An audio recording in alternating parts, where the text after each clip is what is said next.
Hi guys, आज हम लोग डिस्कस करेंगे केमिस्ट्री के एक बहुत ही इम्पोर्टेंट टॉपिक थर्मोडायनेमिक्स की। तो आइए देखते हैं थर्मोडायनेमिक्स।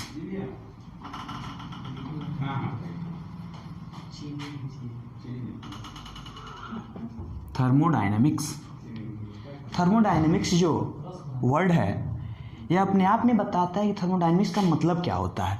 थर्मोडायनेमिक्स दो शब्दों थर्मो प्लस डायनामिक्स से मिलके बना है थर्मोडायनेमिक्स। थर्मो का अर्थ होता है heat and dynamics means flow R motion. तो कहने का सीधा सीधा मतलब हो गया कि flow of heat is called thermodynamics. Flow of heat is called thermodynamics. अब बात आती है कि हीट का जो फ्लो है, यानी कहने का सीधा सीधा मतलब है दैट इज, हम कह सकते हैं कि एनर्जी इन मोशन। हीट क्या है? एनर्जी का एक फॉर्म है, और हीट का फ्लो होना, हीट का मोशन होना, यानी एनर्जी इन मोशन। एनर्जी जब मोशन में होती है तो हम कहते हैं कि थर्मोडायनेमिक्स। कहने का सीधा मतलब ही हो गया कि एनर्जी इन मोशन। अब बात आती है एनर्जी की। यहाँ पे सबसे इम्पोर्टेंट टॉपिक जो एक वर्ड हमने यूज किया है एनर्जी, और इस एनर्जी को हम पूरे थर्मोडायनेमिक्स में यूज करते हैं। तो सबसे पहले थोड़ा डिस्कस कर लेते हैं कि व्हाट इज एनर्जी। एनर्जी कहने का मतलब कुछ ज़्यादा नहीं है। एनर्जी मीन्स हम सीधे सीधे सिंपली समझ सकते हैं capacity to do work is called energy. Capacity to do work is called energy. किसी भी सिस्टम की जो वर्क करने की कैपेसिटी होती है वही एनर्जी होती है। तो अब हम लोग फ्लो ऑफ हीट यानी ट्रांसफॉर्मेशन पढ़ने हैं। थर्मोडायनेमिक्स का मतलब ही होता है ट्रांसफॉर्मेशन ऑफ हीट या फ्लो ऑफ हीट। तो फ्लो ऑफ हीट पढ़ने के लिए हमें कम से कम 2 पैरामीटर्स की आवश्यकता होती है।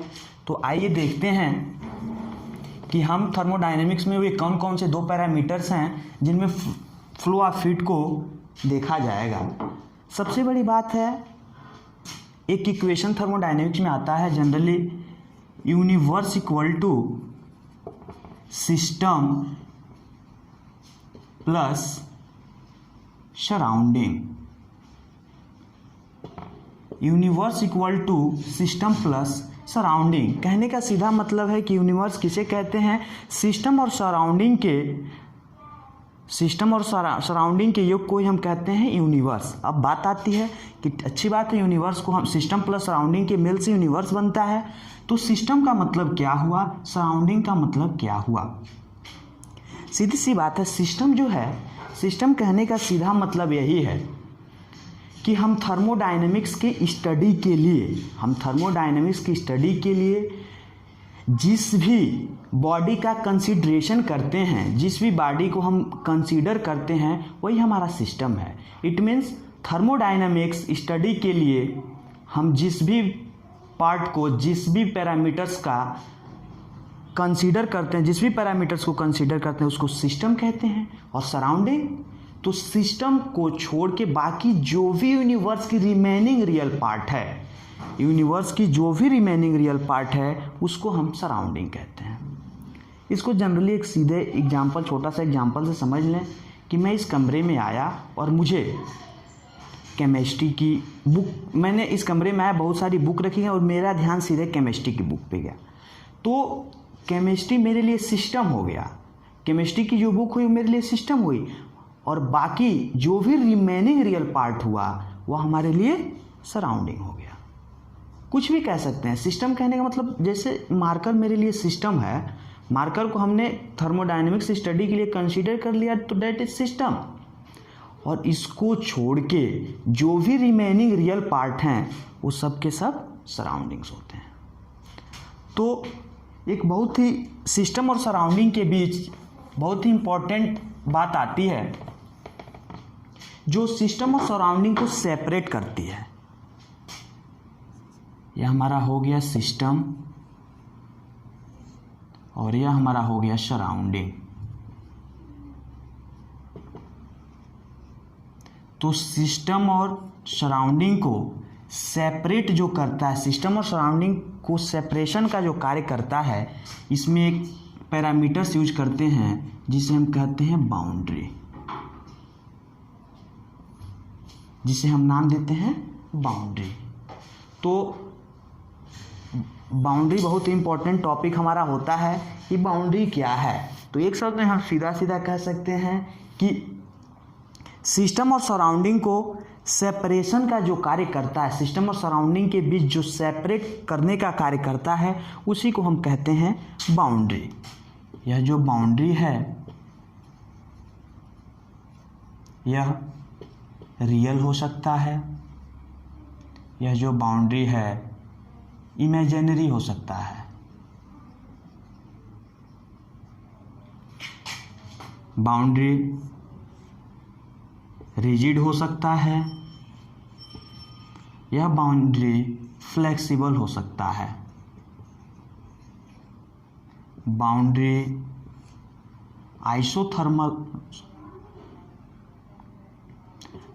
बाउंड्री डायाथर्मिक हो सकता है, डायाथर्मिक हो सकता है, या बाउंड्री एडियाबैटिक हो सकता है।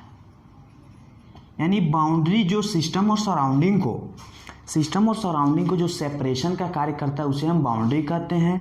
यह बाउंड्री रियल भी हो सकती है, यह बाउंड्री इमेजिनरी भी हो सकती है, यह बाउंड्री रिजिड भी हो सकती है, बाउंड्री फ्लेक्सिबल भी हो सकती है, यह बाउंड्री डायाथर्मिक भी हो सकती है, और यह बाउंड्री एडियाबैटिक भी हो सकती है। अब बात आती है बाउंड्री रियल और इमेजिनरी की। तो जनरली बात है, सपोज कर लीजिए कि आपने ग्लास में वाटर रख दिया है। सपोज करते हैं हमने एक ग्लास लिया और इस ग्लास में हमने वाटर फिल कर दिया है। तो यह जो बाउंड्री दिख रही है, वास्तव में यह दिख रही, यही बाउंड्री क्या हुई? रियल बाउंड्री हुई।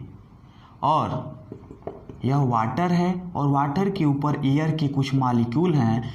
तो इस एयर के मॉलिक्यूल और वाटर को एक भाग सेपरेट कर रहा है, जहाँ पे पानी की ग्लास की एरिया समाप्त होती है, यानी एयर और इसमें भरे वाटर को एक भाग जो सेपरेट कर रहा है, जो हमें दिखाई नहीं दे रहा, बस हम इमेजिन कर रहे हैं। It's called imaginary boundary.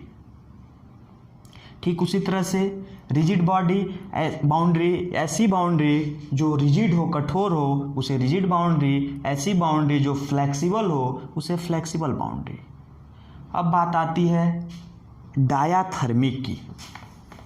बहुत इंपॉर्टेंट टॉपिक बनता है कि बाउंड्री में सबसे इंपॉर्टेंट जो टॉपिक होती है, बाउंड्री डायाथर्मिक भी हो सकती है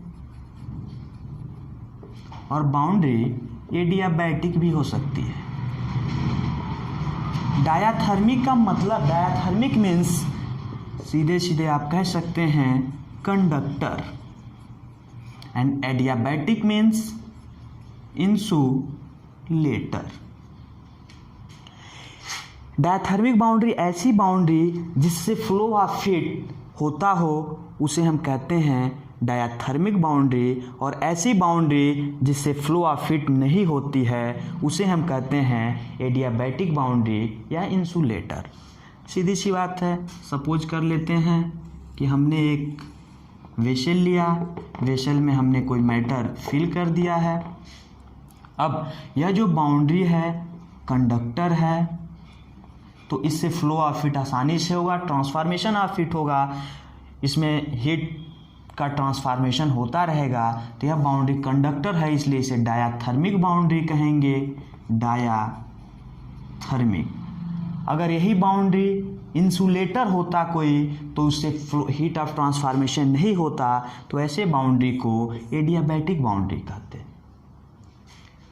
तो हमने जान लिया सिस्टम क्या होता है, सराउंडिंग्स क्या होती हैं, और सिस्टम और सराउंडिंग को जो सेपरेशन का कार्य करता है उसे बाउंड्री कहते हैं। बाउंड्री कई प्रकार के होते हैं, हमने सबके बारे में स्टडी किया। अब सबसे बड़ी जो बात आती है ट्रांसफॉर्मेशन ऑफ हीट।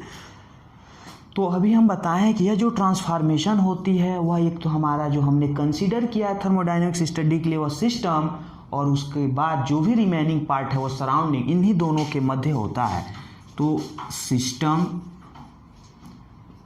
सराउंडिंग, जो इसका सेपरेशन का कार्य करता है,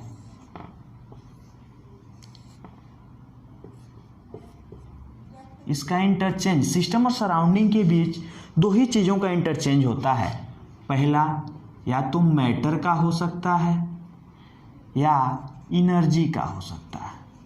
कभी भी सिस्टम और सराउंडिंग के मध्य दो ही ऐसे पैरामीटर्स हैं जिनका इंट्रैक्शंस होते हैं, एक तो मैटर का, दूसरा एनर्जी का। इसमें भी सबसे ज़्यादा हम लोग एनर्जी का इंटरचेंज देखेंगे। एनर्जी का इंटरचेंज देखेंगे कैसे सिस्टम और सराउंडिंग के बिटवीन एनर्जी इंटरचेंज होती है। तो सबसे बड़ी बात यही है कि हम इसके चेंज को देखें।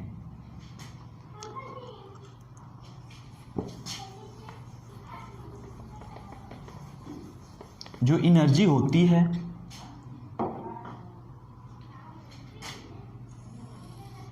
इस एनर्जी इंटरचेंज के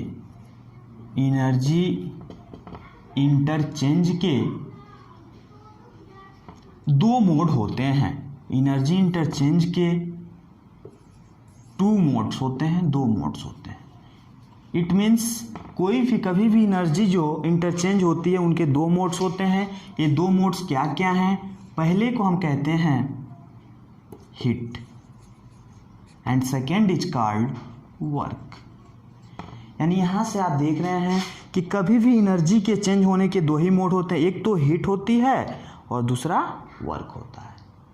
तो यहाँ से हीट या वर्क सेल्फ एनर्जी नहीं है, यह एनर्जी चेंज के मोड्स हैं। जैसे एक सीधी सी एग्जांपल हम देखते हैं, किसी को पैसा देना है तो आप चेक के द्वारा पैसा दिए तो वह चेक पैसा नहीं है, वह पैसे देने का मोड है कि आपने चेक के द्वारा किसी को पैसा दे दिया, वह पैसे देने के मोड से। ठीक उसी प्रकार हीट या वर्क एनर्जी नहीं है, हीट या वर्क एनर्जी इंटरचेंज के मोड्स हैं। अब देखिए कैसे हीट है या वर्क है, इसमें कैसे इंटरचेंजेज होते हैं। तो सीधी सी बात है, हीट है, हमने एक वेसल लिया, यह कंडक्टर है, इससे हीट आसानी से इंटरचेंज हमारा सिस्टम हो गया या हमारी सराउंडिंग हो गई। तो सिस्टम और सराउंडिंग के बिटवीन यह कंडक्टर हमारा बाउंड्री है, तो इससे हीट का इंटरचेंज होता रहेगा। जब वर्क की बात करेंगे, हमने सपोज कर लिया कि हमने एक वेसल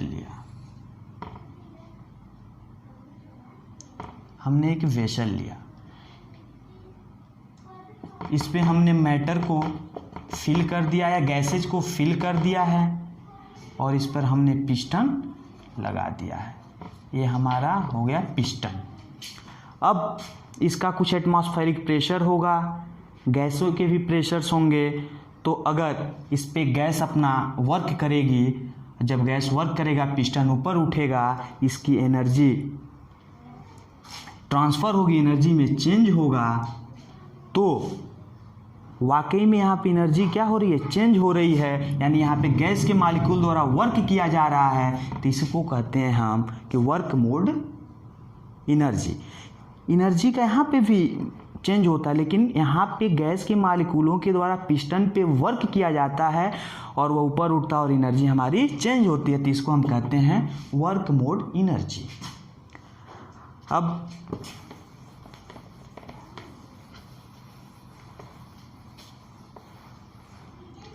हमने सपोज करते हैं कि हमने दो कंटेनर लिया है, एक कंटेनर है, इन कंटेनर में हमने यहाँ पे पिस्टन लगा दिया है। हमने यहाँ पे पिस्टन लगा दिया है, इसमें हमने आइडियल गैस भर दिया है। दोनों कंटेनर में हमने आइडियल गैस को फिल कर दिया है। अब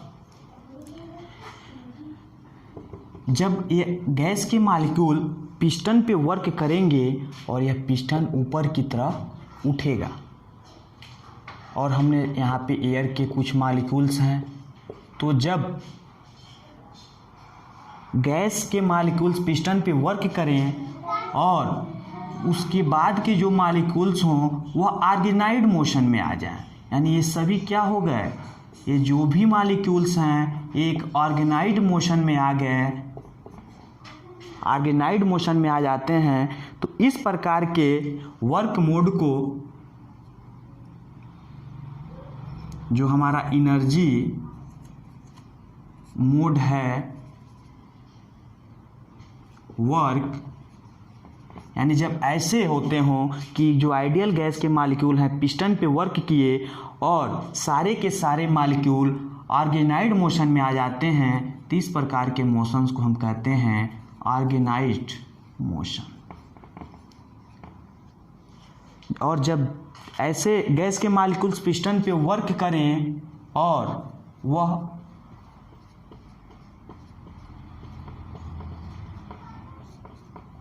रैंडमली मोशन करने लगे, वह मॉलिक्यूल रैंडमली मोशन में आ जाएं, तो इस प्रकार के मोशंस को कहते हैं अनऑर्गेनाइज्ड मोशन।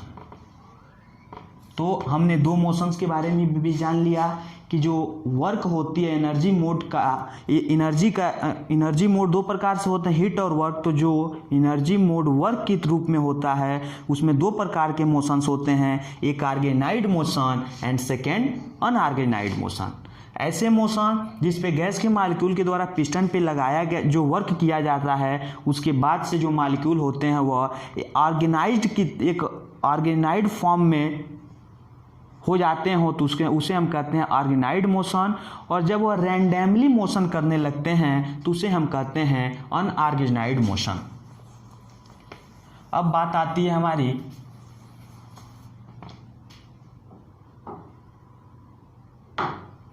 हमने आइडियल गैस की बात की है कि हमने बार बार एक चीज़ बोला है कि हमने कंटेनर में आइडियल गैस को फिल कर दिया।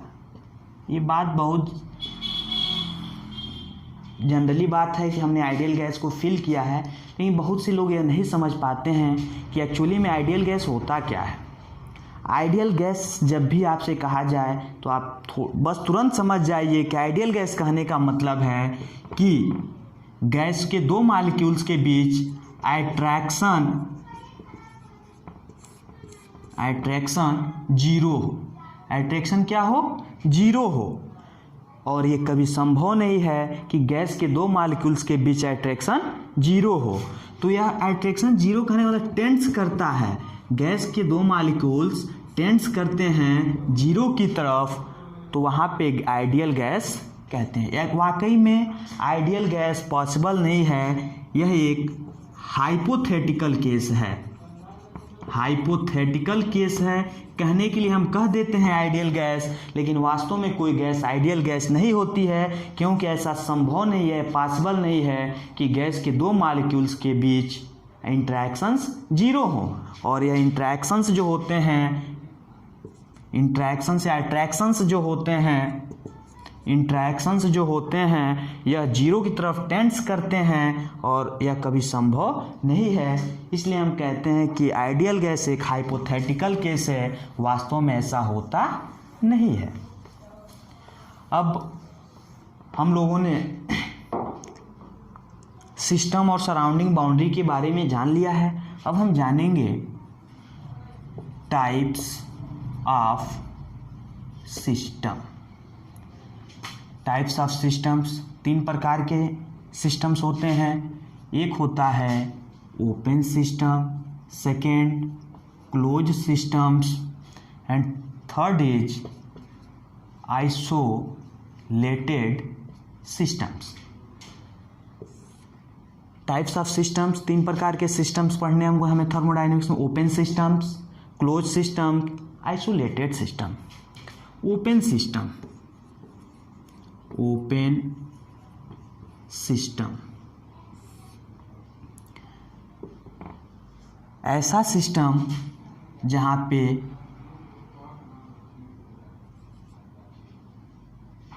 मास और एनर्जी दोनों चेंज होती है। ऐसा सिस्टम जहां मास और एनर्जी दोनों चेंज होते हैं उसे हम कहते हैं ओपन सिस्टम। दूसरे शब्दों में कह सकते हैं ऐसा सिस्टम जहां मास और एनर्जी कांस्टेंट न हो। मास और एनर्जी क्या हो? कांस्टेंट न हो, उसे हम कहते हैं ओपन सिस्टम। इसका एग्जाम्पल हम समझ सकते हैं।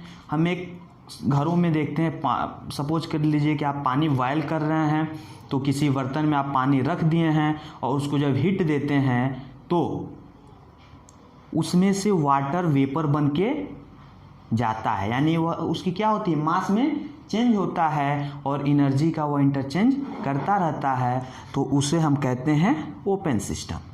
अब बात करते हैं क्लोज सिस्टम की। क्लोज सिस्टम ऐसे सिस्टम जो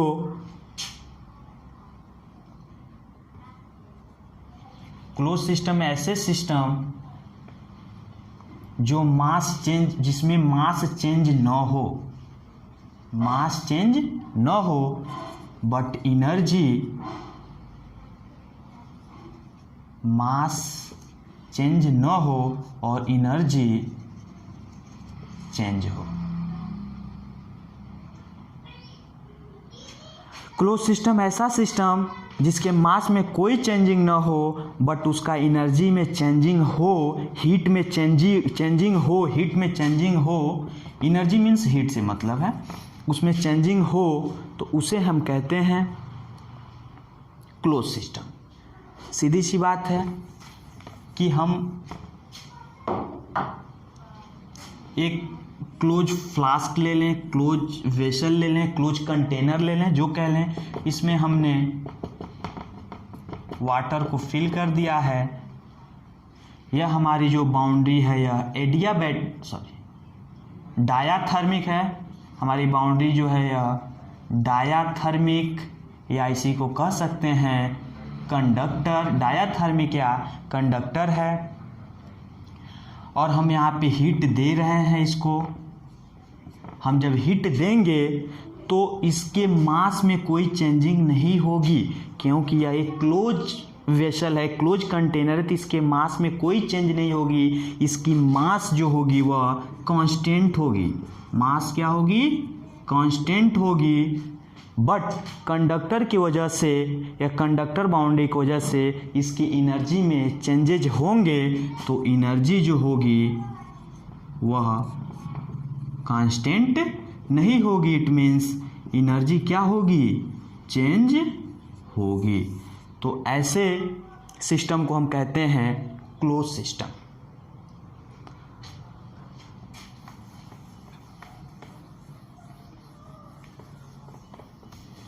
अब एक और बात, सबसे बड़ी बात, अभी हम इसके पहले भी बताए थे, क्लोज सिस्टम में हमने तो कहा है कि मास नो चेंज, मास का कोई चेंज ना हो बट एनर्जी चेंज हो। तो हमने देखा, आपने बताया हम